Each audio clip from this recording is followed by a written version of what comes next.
आज हम लोग पढ़ेंगे क्लास 12th में वेक्टर अलजेब्रा एक्सरसाइज हमने 10.1 कंप्लीट करा दी थी। जिन बच्चों ने इससे पहले की वीडियो नहीं देखी है तो वो डिस्क्रिप्शन में जाके इससे पहले की वीडियो देख सकते हैं। तो आज हम लोग पढ़ेंगे एडिशन ऑफ वेक्टर, किस प्रकार से दो वेक्टरों को हम लोग क्या करते हैं, ऐड करते हैं, तो वो आज हम लोग जानेंगे। देखिए बच्चों, मान लीजिए एक वेक्टर ये ए वेक्टर मान लेते हैं। क्या बच्चों, यहाँ पे एक वेक्टर दे रखा है ए, ठीक है, और एक हमने मान लिया ये दे रखा है हम लोग को बी वेक्टर। अब इन दो वेक्टरों को क्या करना है बच्चों, ऐड करना है। किस प्रकार से हम दो वेक्टरों को ऐड कर सकते हैं, तो ऐड करने के लिए हमेशा ध्यान रखिए बच्चों, हर एक वेक्टर, जैसे कोई वेक्टर से ए बी वेक्टर लिखा है तो इसका क्या होता है, एक इनिशियल पॉइंट होता है और ये फाइनल पॉइंट होता है बच्चों। मतलब ये टर्मिनेटेड पॉइंट बोलते हैं, इसको टर्मिनेटेड पॉइंट बोलते हैं। तो इनिशियल पॉइंट और टर्मिनेटेड पॉइंट में जो टर्मिनेटेड पॉइंट होता है ना पहले वेक्टर का, और एक वेक्टर और लिखा होगा उसका जो इनिशियल पॉइंट होता है वो दोनों सेम होने चाहिए। जैसे मैंने ये खींचा वेक्टर, ये क्या है इसका टर्मिनेटेड पॉइंट और ये क्या है इसका इनिशियल पॉइंट। इनको आपस में क्या करना पड़ेगा, ज्वाइंट। जैसे मैंने ये लाया और इसको लाके यहाँ से ऐसे ये ऐसे कर दिया, समझ में आया बच्चों। ये रखा, इसके पैरेलल मैंने यहाँ पे ड्रॉ कर दिया। तो ये ए वेक्टर है और ये क्या है बी वेक्टर है। तो जो ये बनेगा इसके इनिशियल से लेके उसके फाइनल तक, इसको बोलेंगे क्या, एडिशन ऑफ वेक्टर। तो ये वेक्टर कितना है ए, ये वेक्टर है बी, तो ये क्या हो जाएगा बच्चों, ए वेक्टर और प्लस बी वेक्टर। ये ए वेक्टर है, ये बी वेक्टर है, तो ये क्या हो जाएगा, ए वेक्टर प्लस का बी वेक्टर। समझ में आया सही बच्चों को।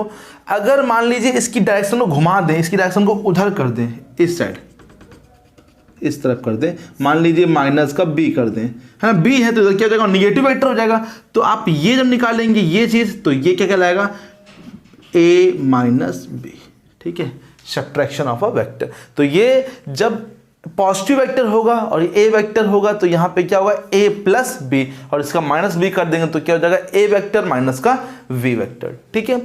तो ये होता है, कभी भी ध्यान रखिए, मान लीजिए ए बी वेक्टर है ना, ये क्या मान लिया हमने, ए बी वेक्टर, और ये मान लिया सी, ए बी वेक्टर और बी सी वेक्टर, सॉरी बच्चों ये बी सी लिखा है बच्चों, ठीक है। ए बी वेक्टर और बी सी वेक्टर को जब आप लोग ऐड करेंगे तो क्या हो जाएगा, ए बी और प्लस बी सी, तो क्या बनना है यहाँ पे बताइए, ए सी। तो क्या हो जाएगा, ए सी वेक्टर, ठीक है। A B vector plus B C vector equal to क्या जाता है, ए सी। अगर हमने कहा जैसे आपको ए बी वेक्टर निकालना है तो आप कैसे निकालेंगे, तो A B vector equal to क्या हो जाएगा, A C vector minus B C vector हो जाएगा। ए बी वेक्टर निकालने क्या करते हैं, A C minus B C vector. जैसे ये देख रहे हैं आप लोग, ए वेक्टर माइनस का हमने, ये ए वेक्टर है, ये माइनस बी, तो ये क्या हो जाएगा, ए वेक्टर माइनस का बी वेक्टर। ये क्या किया हम लोगों ने कि ये बी वेक्टर इससे जस्ट अपोजिट हो गया। जैसे कि ए बी है तो ए बी को ए बी लिखा है हमने, और अगर हम बी सी को सी बी लिखेंगे तो क्या होगा, साइन चेंज हो जाएगा बच्चों। तो क्या हो जाएगा, ये माइनस का C B vector equal to बच्चों ए सी वेक्टर, ठीक है। तो ये साइन चेंज हो जाएगा, तो ये इस प्रकार से, तो ए बी और माइनस अगर सी बी कर दिया, मतलब ये दोनों मैच कर गए, तो फिर आंसर क्या आएगा, ए सी, लेकिन बीच में क्या होगा, सब्ट्रैक्शन होगा बच्चों, ठीक है। तो ध्यान रखिए बच्चों, तो A B vector plus B C vector equal to क्या होगा, ए सी। इसके लिए आपको क्या ध्यान रखना कि ये इसका टर्मिनेटेड पॉइंट इसके इनिशियल पॉइंट से मैच होना चाहिए, तभी बच्चों ऐड होगा। तो क्या बनेगा, ए सी, मतलब इसका इनिशियल और इसका टर्मिनेटेड पॉइंट, मतलब ए सी। और सब्ट्रैक्शन के लिए क्या ध्यान रखना बच्चों, इसका टर्मिनेट पॉइंट इसका टर्मिनेट पॉइंट बच्चों सेम होना चाहिए, तब बीच में क्या होना चाहिए, माइनस, तो क्या हो जाएगा, ए सी, तो क्या हो जाएगा, ए सी वेक्टर। राइट है बच्चों, समझाया सभी को। तो एडिशन पे थोड़ा ज्यादा ध्यान दीजिए बच्चों, क्योंकि एडिशन पे ज्यादा आएगा बच्चों। कभी भी आपको प्लस करना होगा तो A B plus B C, तो ये दोनों सेम होंगे तभी वेक्टर को ऐड कर सकते हैं, अन्यथा वेक्टर ऐड नहीं होंगे। यहाँ पे ध्यान दीजिए, मैंने क्या कहा, ये पॉइंट और ये पॉइंट अगर सेम है तभी वेक्टर को ऐड कर सकते हैं, अन्यथा वेक्टर ऐड नहीं होंगे यहाँ पे, ठीक है। जब ये दोनों सेम होंगे तो आंसर क्या आएगा, ये इन दोनों का बच्चों, ये पॉइंट और ये point, initial point and terminated point, ठीक है। तो ये हो गया बच्चों सम ऑफ वेक्टर। इसी में जान लीजिए बच्चों कि जो A vector plus B vector है वो B vector plus A vector के इक्वल होता है। A vector plus B vector is equal to B vector plus A vector. इस प्रॉपर्टी को बोलते हैं कॉम्यूटेटिव प्रॉपर्टी। पढ़ा होगा बच्चों आप लोगों ने, तो इसको बोलते हैं कॉम्यूटेटिव प्रॉपर्टी। बच्चों वेक्टर में एडिशन में ये होल्ड होती है, मतलब सेटिस्फाई होती है। अगर ये 3 के लिए हो, जैसे A vector plus B vector plus C vector equal to A vector plus B vector plus C vector, तब भी ये होल्ड होगी बच्चों। इसको बोलते हैं एसोसिएटिव प्रॉपर्टी। ये होता है कॉम्यूटेटिव प्रॉपर्टी और ये क्या होता है, एसोसिएटिव प्रॉपर्टी। तो ये दोनों ही प्रॉपर्टी इसमें बच्चों होल्ड होती हैं बच्चों। तो इसको आप लोग बच्चों नोट कर लीजिए। अब देखते हैं आगे बच्चों। अब जान लेते हैं बच्चों multiplication of a vector by a scalar. सबसे पहले स्केलर क्या होता है? स्केलर एक मैग्नीट्यूड होता है बच्चों, कोई नंबर होता है, और किसी भी नंबर से जब हम लोग किसी वेक्टर में इनटू करेंगे तो क्या इफेक्ट पड़ता है वो जान लेते हैं बच्चों। जैसे मान लेते हैं ये वेक्टर कोई है और ये वेक्टर क्या है बच्चों, ए है। मान लीजिए हमने इसमें 1/2 से इनटू कर दिया। 1/2 का मतलब होता है कि ये वेक्टर क्या हो गया बच्चों, हाफ हो गया, हाफ 1/2। अगर हमने मान लीजिए इसमें 2 का इंटू कर दीजिए तो ये क्या हो जाएगा, ट्वाइस हो जाएगा बच्चों। ट्वाइस ठीक बना है, मतलब इसका 2 गुना, ट्वाइस से हो जाएगा। ठीक है। अगर इसमें हमने मान लीजिए -1 का इंटू कर दिया, तो -1 का इंटू करेंगे तो आप क्या हो देखेंगे, इसमें डायरेक्शन क्या हो जाएगी, चेंज हो जाएगी बच्चों। ठीक है।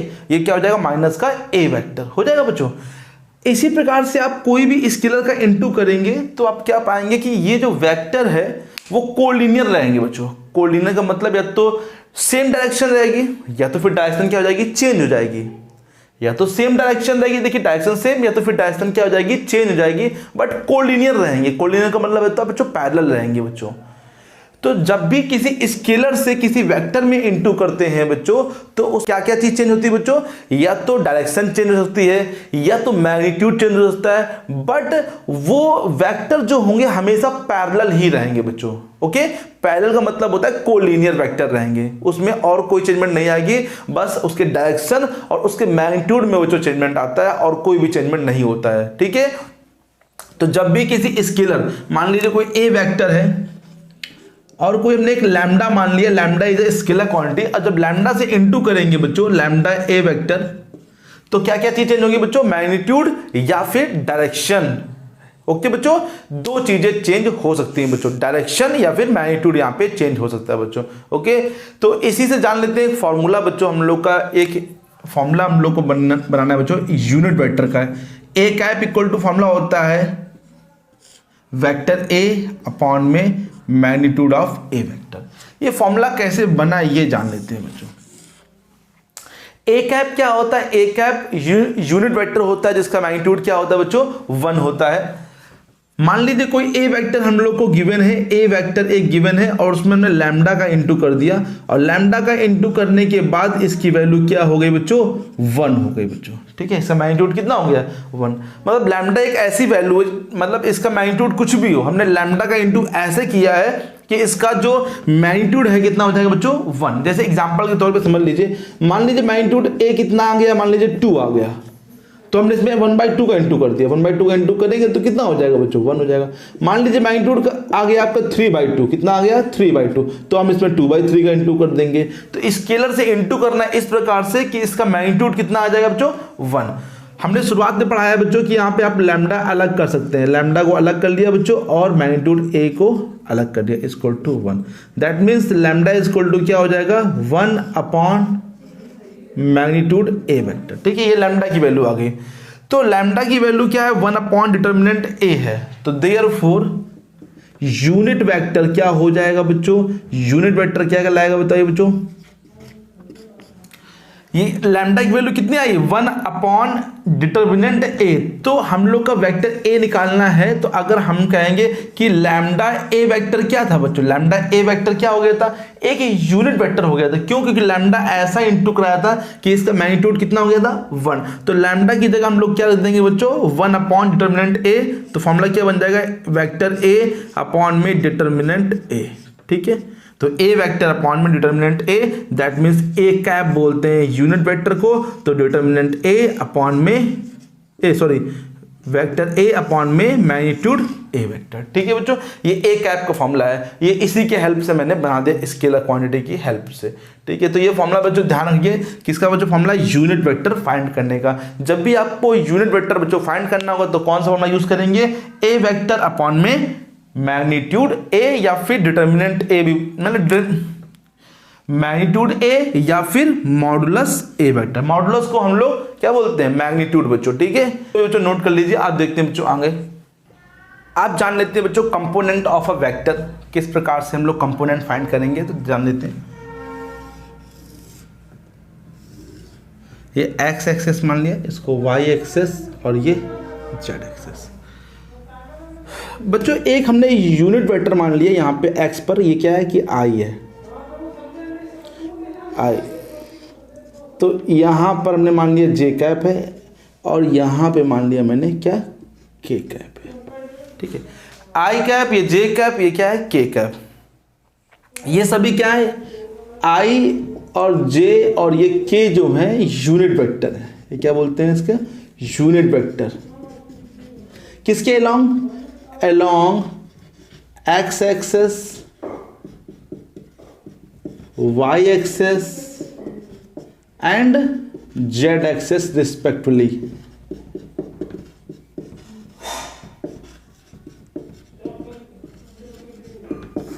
ठीक है, I जो है x के अलोंग है, x एक्सिस के अलोंग, J जो है y एक्सिस के अलोंग है और K जो है उसको बोलते हैं किसके अलोंग, z एक्सिस के अलोंग है। ठीक है, मान लीजिए यहाँ पर कोई पॉइंट है x है, तो x मतलब ये कितना होगा।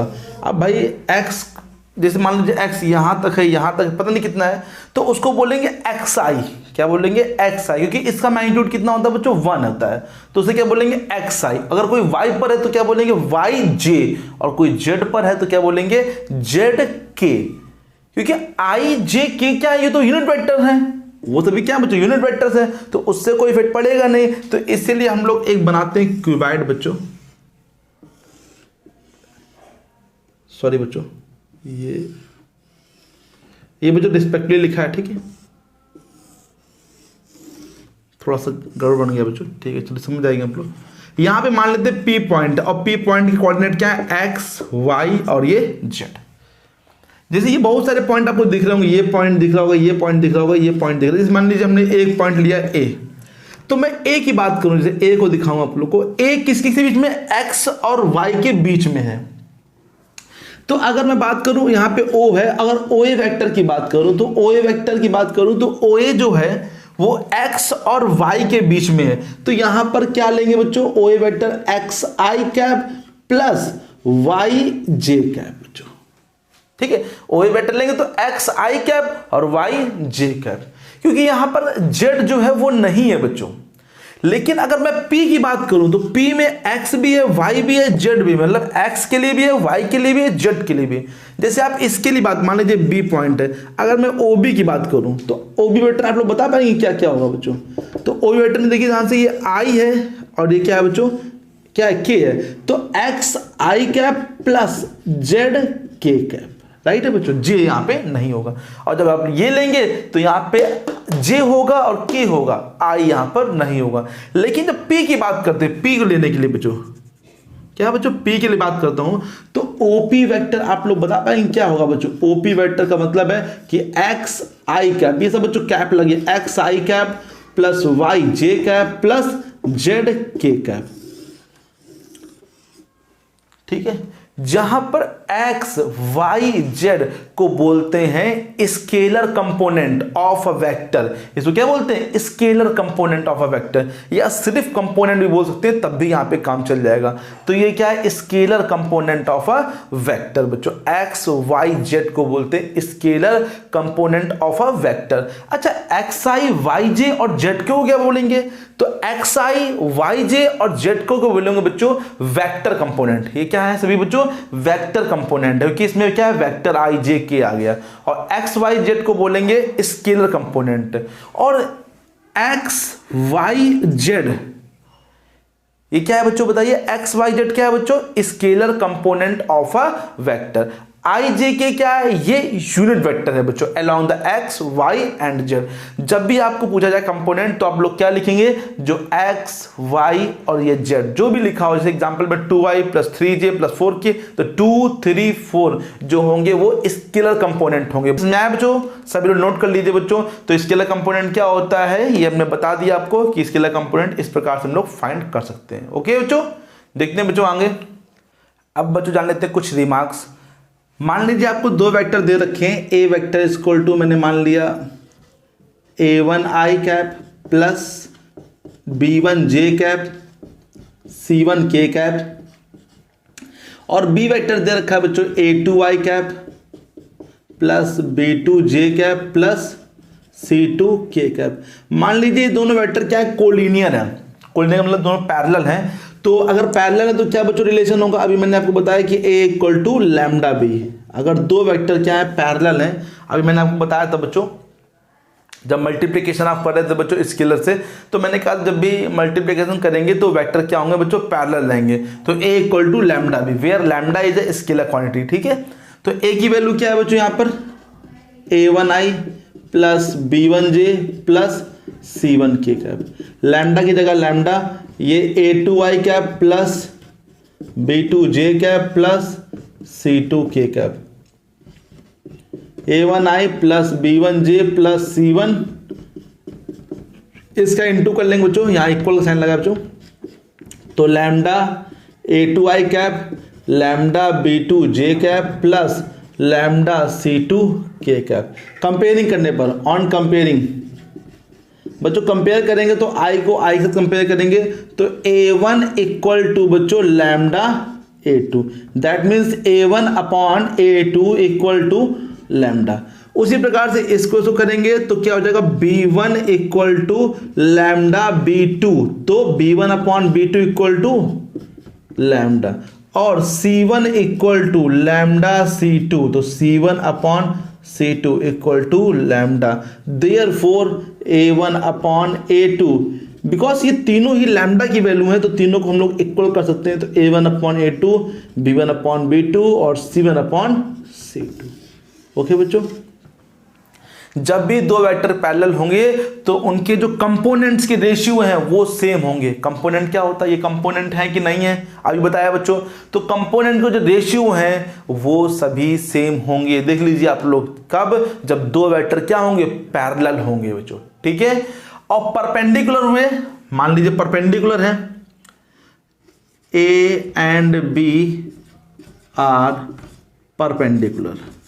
अगर बच्चों a और b बच्चों क्या है, परपेंडिकुलर है, तो क्या केस हो जाएगा कि a डॉट b = क्या होता है, 0।